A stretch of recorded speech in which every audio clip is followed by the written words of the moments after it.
कक्षा 9 प्रश्नावली 2.2 का प्रश्न तीसरा। सत्यापित कीजिए कि दिखाए गए मान निम्नलिखित स्थितियों में संगत बहुपद के शून्यक हैं। पहली स्थिति है px बराबर 3x + 1।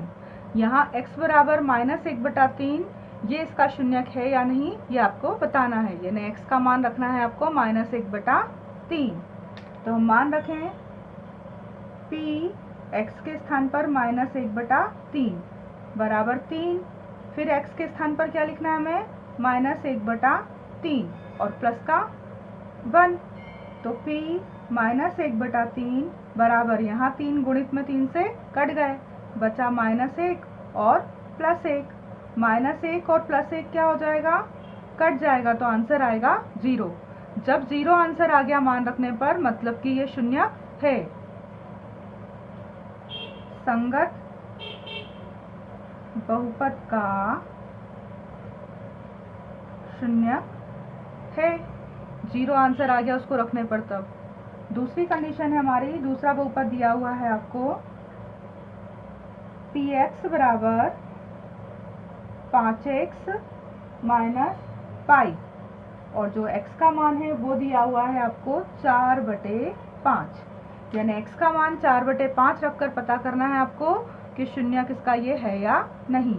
तो p x का मान लिखना है 4/5 बराबर 5, x को x के स्थान पर क्या लिखना है हमें 4/5 और माइनस पाई, ये 5 से 5 कट गए, तो 4/5 का मान क्या आया p का 4 - पाई।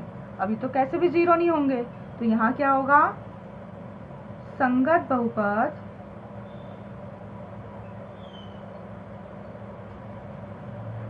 का शून्यक नहीं है।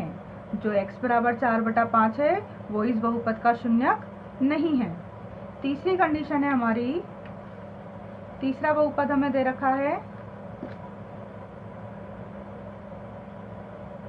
px बराबर x⁻² - 1। अब यहाँ पर आपको दो मान पता करना है, x बराबर 1 भी और x बराबर -1 भी। ये दोनों इस संगत बहुपद के शून्यक है या नहीं ये आपको बताना है। तो पहले हम x बराबर 1 लेकर पता करते हैं। px बराबर x² - 1, हमें x का मान क्या लेना है 1। अब x का वर्ग यानी 1 को 2 बार लिखें और -1, तो p1 में 1 एकम 1 और माइनस का 1, यानी कि ये हो गया 0। इस कंडीशन में तो क्या हो रहा है, शून्यक है, जब 0 आ जाएगा तो शून्यक है। अब हमें इसी सवाल में लेना है x बराबर -1 लेने पर। अब px बराबर x² - 1, इसी में दूसरा मान भी देखना है -1, तो x का वर्ग यानी -1 को हमें 2 बार गुणा करना है और ये -1 है ही, तो p -1 का मान आएगा माइनस माइनस प्लस 1 एकम 1 और माइनस का 1, 1 में से 1 गए 0, यानी कि यहाँ पर क्या है px बराबर x² - 1 में x बराबर 1 और x बराबर -1 बहुपद के शून्यक हैं। चौथी कंडीशन दे रखी है आपको, चौथा बहुपद है px बराबर x + 1 और x - 2। यहाँ आपको मान रखना है x का मान पहले -1 और x बराबर 2। अब ये इसके शून्यक है या नहीं ये आपको जांच करनी है। तो हम यहाँ पर पहले क्या ले लें, x बराबर -1 लेने पर बहुपद है हमारा px बराबर x + 1 और x - 2। अब x की वैल्यू हम क्या ले रहे हैं -1, तो जहाँ x है वहाँ क्या लिखेंगे हम -1, फिर +1 है ही, फिर x के स्थान पर -1 और -2। तो यहाँ पर माइनस का 1 और प्लस का 1 क्या हो जाएगा, कट जाएगा, तो 0 हो जाएगा और उसका गुणा होगा -1 और -2, दोनों माइनस के हैं तो क्या हो जाएंगे -3। अब p -1 का मान -3 का 0 में गुणा करेंगे तो आंसर क्या आएगा 0। तो इसका मतलब क्या है, ये शून्यक है। अब इसी सवाल में हमें क्या लेना है, x बराबर 2 लेने पर बहुपद है px बराबर x+1 और x - 2। अब हम x का मान क्या ले रहे हैं 2, तो यहाँ आएगा 2 + 1 और 2 - 2। तो 2 + 1 कितना होगा 3 और उसका गुणा होगा 2 में से 2 गए तो 0 में, यानी यहाँ भी आंसर आएगा 3 का गुणा 0 में 0। तो ये भी क्या होगा शून्यक है। पांचवा है इसमें px बराबर है x का वर्ग और आपको x बराबर लिखना है 0।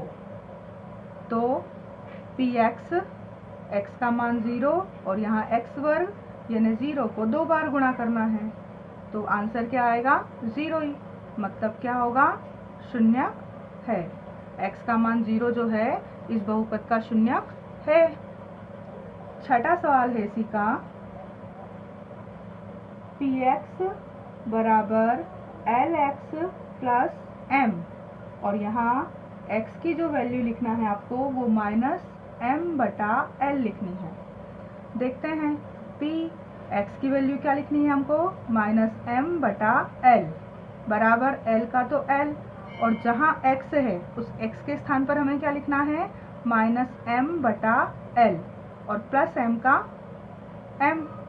ये l से l गुणित में क्या हो जाएंगे कट जाएंगे, तो मान क्या आएगा बचेगा यहाँ -m और प्लस m। -m और प्लस m क्या हो जाएंगे कटेंगे, तो कट जाएंगे तो क्या आएगा p -m/l, इसका मान आएगा 0 और 0 आंसर आ गया, मतलब कि ये क्या है शून्यक है। इसी का सातवां सवाल है, px बराबर 3x का वर्ग -1। यहाँ आपको x की दो वैल्यू है, एक बार लिखना है -1/3 और फिर लिखना है 2/3। दो मानों से जांच करनी है।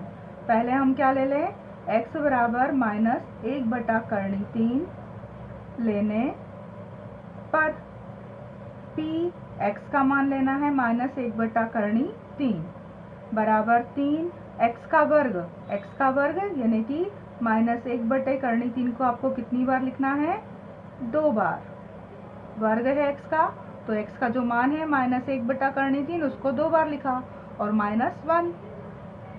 अब p -1/3 का मान 3 गुणित माइनस से माइनस तो कट गए, गुणा का नियम क्या है ऊपर का गुणा ऊपर और नीचे का गुणा नीचे करते हैं हम। तो यहाँ पर ऊपर का गुणा ऊपर करेंगे 3 एकम 3 ही और माइनस माइनस प्लस हो गए, यानी ऊपर आया 3 और नीचे का नीचे गुणा। जब कर्णी 3 का कर्णी 3 में गुणा करते हैं तो कर्णी के अंदर आएगा 3 गुणित 3 और जोड़ा बन जाएगा तो बाहर आ जाएगा। कैसे, जब कर्णी 3 का गुणा कर्णी 3 में करते हैं तो कर्णी के अंदर आएगा 3 गुणित 3 और 3 का जोड़ा बन जाएगा तो वो बाहर आ जाएगा सिर्फ 3, यानी कर्णी 3 का कर्णी 3 में गुणा क्या आएगा 3 और -1। 3 से 3 कटे एक बार, तो p -1/3 इसका मान आया 1 और ये -1। 1 में से 1 गया तो क्या बचेगा यहाँ पर 1/3 का आंसर आएगा 0 और जब भी 0 आंसर आएगा तो मतलब क्या है यहाँ पर ये शून्यक है, दिए गए बहुपद का शून्यक है। ये हमने x बराबर क्या लिया है -1/3। अब हमें इसी सवाल में x बराबर क्या लेना है 2/3। तो यहाँ x बराबर 2/3 लेने पर उसी सवाल में, तो सवाल था हमारा px बराबर 3x का वर्ग -1। अब p x का मान क्या लेना है हमें 2/3 बराबर 3 गुणित x का वर्ग यानी 2/3 और 2/3 को 2 बार और -1 का 1। अब ऊपर का गुणा ऊपर और नीचे का गुणा नीचे, 3 दूनी 6, 6 दूनी 12 और करनी 3 का करनी 3 में गुणा 3 माइनस 1, 3 चौक 12 यानी P 2 बटे करनी 3, इसका मान आएगा 4 माइनस 1। अब 4 में से 1 जाएगा तो कितने बचेंगे? 3। तो 3 बच रहे हैं, 0 नहीं आ रहा है, इसका मतलब दिए गए बहुपद का शून्यक नहीं है।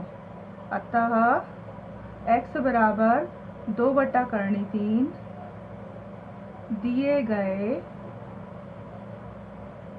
बहुपद का